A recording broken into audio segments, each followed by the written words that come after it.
आप सभी का स्वागत है हमारे चैनल पर।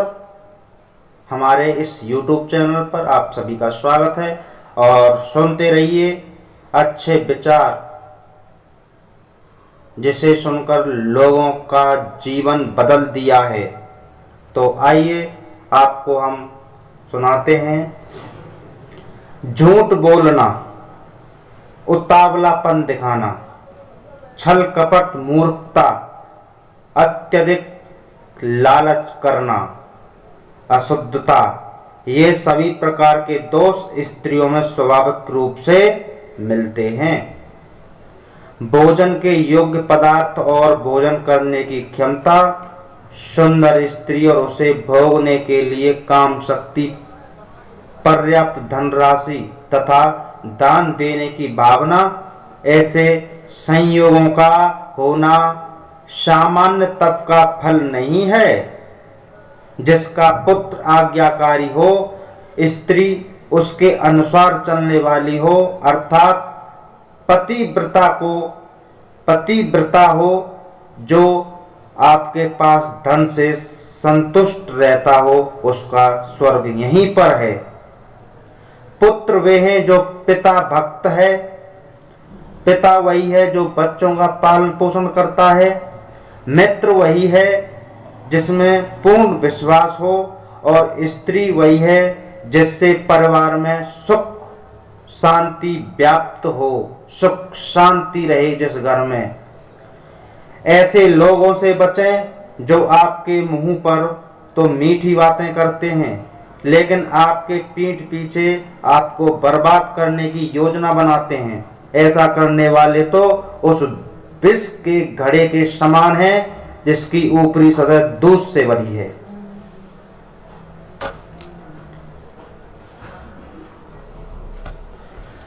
एक बुरे व्यक्ति पर तो कभी विश्वास ना करें, क्यों कि यदि ऐसे लोग आपसे रुष्ट होते हैं तो आपके सभी राज से पर्दा खोल देते हैं। आया समझ में?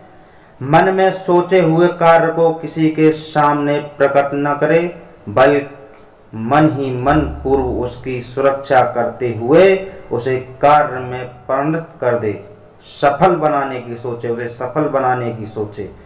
निश्चित रूप से मूर्खता दुखदाई है और यौवन को दुख देने वाला है, परंतु कष्टों से भी बड़ा कष्ट दूसरे के घर पर रहना है।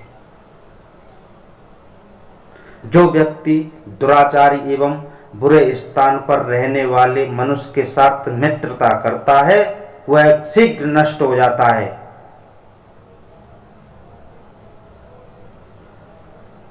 जो माता पिता अपने बच्चों की शिक्षा देते हैं, वो तो बच्चे के शत्रु के समान हैं, क्योंकि वे विद्याहीन बालक विद्वानों की सभा में वैसे ही तिरस्कृत किए जाते हैं जैसे हंसों की सभा में बगुले। लाड़ प्यार से बच्चे में गलत आदतें पड़ती हैं। उन्हें कड़ी शिक्षा देने से वे अच्छी आदतें सीखते हैं। इसलिए बच्चों को जरूरत पड़ने पर दंडित करें, ज्यादा लाड़ ना करें। स्त्री का वियोग अपने लोगों से, अनाचार, कर्ज का बंधन, दुष्ट राजा की सेवा, दरिद्रता और अपने प्रतिकूल सभा में सभी अग्नि न होते हुए भी शरीर को दुग्ध कर देते हैं। नदी के किनारे खड़े वृक्ष, दूसरे के घर में गई स्त्री, मंत्री के बिना राजा शीघ्र ही नष्ट हो जाते हैं। इससे संशय नहीं करना चाहिए।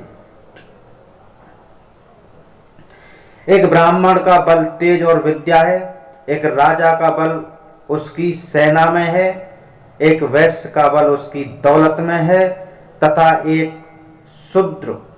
शूद्र का बल उसकी सेवा परायणता में है। मित्रता बराबर बालों में शोभा पाती है। नौकरी राजा की अच्छी होती है। व्यवहार में कुशल व्यापारी और घर में स्त्री शोभा पाती है।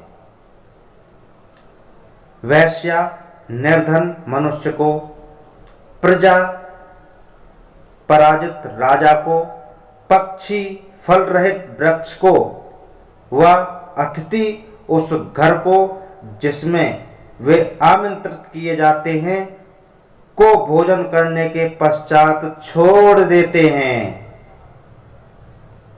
ब्राह्मण दक्षिणा मिलने के पश्चात अपने यजमानों को छोड़ देते हैं। विद्वान विद्या प्राप्ति के बाद गुरु को छोड़ देते हैं और पशु जले हुए वन को